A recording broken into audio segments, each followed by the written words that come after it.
ठीक है, ले जाओ। उन्होंने कहा कि लक्ष्मण भी साथ में जाना चाहते हैं। लक्ष्मण जी भी साथ में वहां पर जाके मारीचा जी का उद्धार किया, यज्ञ की रक्षा की, रास्ते में अहिल्या का उद्धार किया। निमंत्रण आया था जनकपुर से गुरु जी को, कुछ अपने शिष्यों को लेकर गए राम जी लक्ष्मण जी। रास्ते में गंगा मैया मिली, उनकी प्रादुर्भाव की कथा सुनाई। अहिल्या जी गौतम की नारी, उनका भी उद्धार किया। जनकपुर पहुंचे, जनक का मोह भंग दूर हुआ और सीता जी और राम जी का मिलन हुआ वाटिका में। इसके बाद में धनुष यज्ञ जो होने वाला था उसमें सभी राजा हार गए। अंतिम में राम जी गुरु जी की आज्ञा अनुसार उठकर खड़े हुए और उस धनुष यज्ञ में उस धनुष को उठाया, प्रत्यंचा चढ़ाए तो टूट गया। सभी राजा कहने लगे युवराजों को बांध लो, पकड़ लो, मार दो। और जनक जी ने कहा कि उस समय कहाँ गए थे जब आप लोगों को मौका दिया गया था धनुष तोड़ने का, ये कि उठाने का? उस समय तो उठा नहीं आपसे, अब ये कहने लगे। और जब राम जी का यह करके देखा तो जनक जी बहुत प्रसन्न हुए। उसके पहले लक्ष्मण जी का और परशुराम जी का बहुत सुंदर संवाद है। अब सीता जी स्वयंवर में वरमाला राम जी को पहनाया। राम जी ने सीता जी को, और यह लगन पत्रिका यहाँ से बनाकर राजा दशरथ को प्रदान किया गया अयोध्या में। आज दशरथ बहुत प्रसन्न है कि गुरु जी लेके गए और खबर बहुत सुंदर भेजे। अब बेटे के साथ बहू भी आई है। जब वहां पर पहुंचे बारात लेकर के,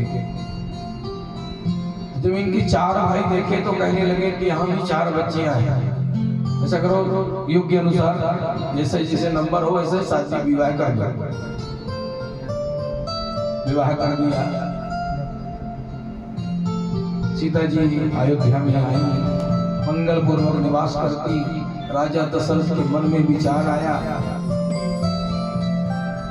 कि राम जी को राजा बनाया जाए, बड़े हैं ना। राजा विचार बनाने का आया और एक रात्रि में तैयारी बना ली। दूसरे दिन राजा बनाना है, रातों रातों में ही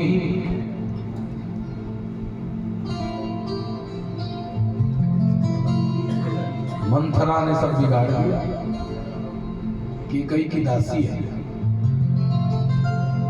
और जैसे भड़का दिया उसने कि कई ने कहा मुझे वो पुराने वरदान जो दिए थे ना वो तो वापिस। सुबह सुबह 3 बजे मांग लिया। राजा दशरथ मुख से शब्द ही नहीं निकल रहा था। उसने कहा कि अपने बेटे को राजा बना ले। राम जी से याद नहीं है, उनको जंगल क्यों भेजना चाहते हैं?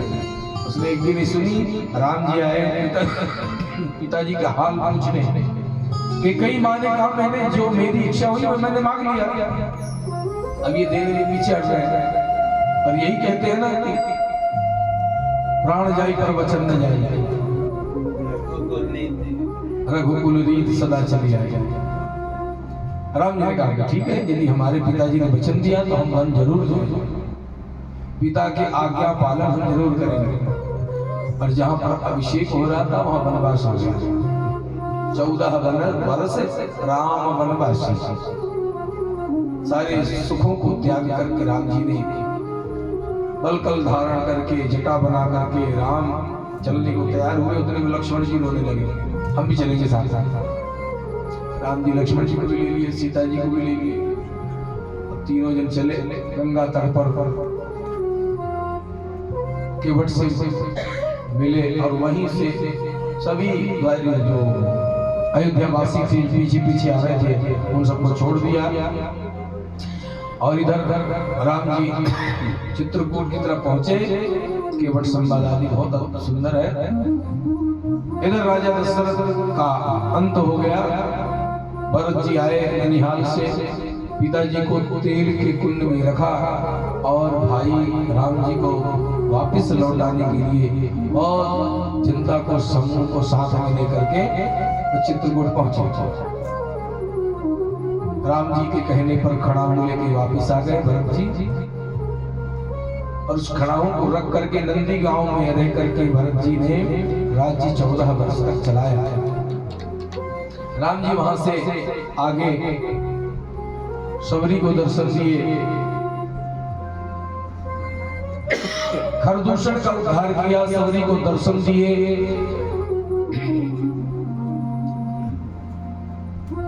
सुग्रीव आदि को मित्रता कर बाली को मार दिया।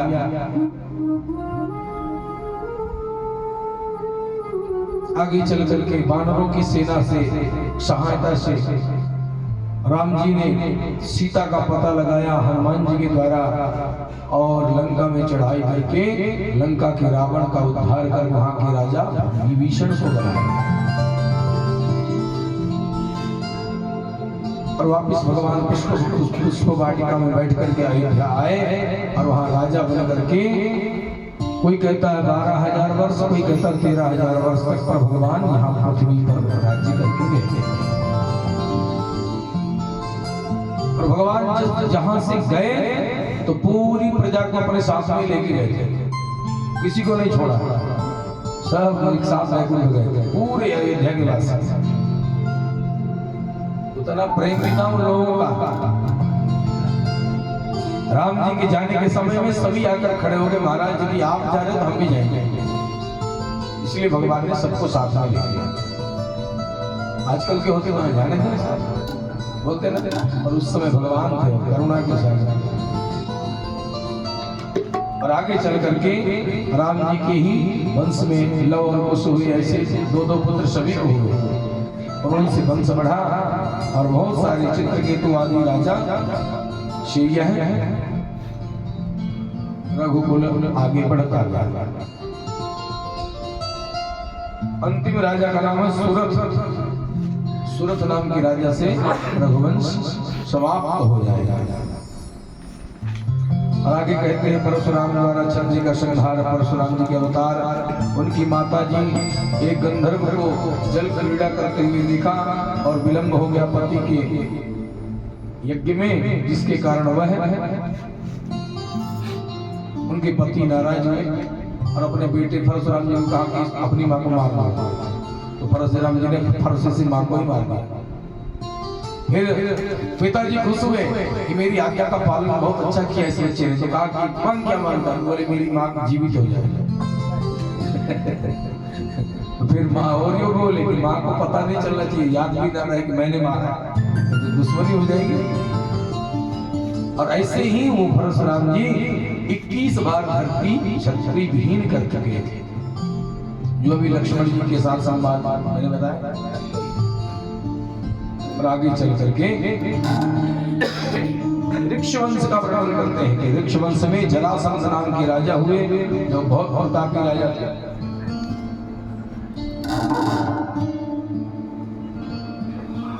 और इन्हीं के आगे चल करके शांतनु नाम के एक राजा हुए, जिनकी पत्नी 2 थी। एक पत्नी थी गंगा मैया, और दूसरी पत्नी का नाम है सत्यवती। गंगा मैया के एक पुत्र जिनका नाम भीष्म था, सत्यवती के 2 पुत्र हुए, चित्रांगद और विचित्रवीर। चित्रांगद को एक चित्रांगद ही नाम के गंधर्व ने मार दिया। विचित्रवीर ने कुमारी अंबिका से विवाह किया था। काशी नरेश की पुत्री अंबिका से विवाह किया था इनके द्वारा, किंतु यह क्षय रोग के कारण निसंतान ही मृत्यु को प्राप्त हुआ। कि अंबिका को भी कोई पुत्र नहीं हुआ। अब ये सत्यवती जो थी, इसकी वंश वृद्धि रुक गई, जिसके कारण व्यास जी ने विचित्र वीर पत्नियों के गर्भ धारण किया। जो विचित्र वीर था ना वो तो मर गया, उसकी पत्नी बच गई, उसमें गर्भ धारण कराया किसने? व्यास जी ने। धृतराष्ट्र, पांडु और विदुर ये 3 प्रकार के संतान हुई। इसलिए धृतराष्ट्र सबसे बड़े थे, इसलिए इनको राज्य दे दिया गया। और दूसरे पांडु रोगी हो गए, इसलिए इनको राज्य नहीं दिया गया। और तीसरा विदुर जी दासी पुत्र होते, इसलिए इनको राज्य नहीं दिया गया।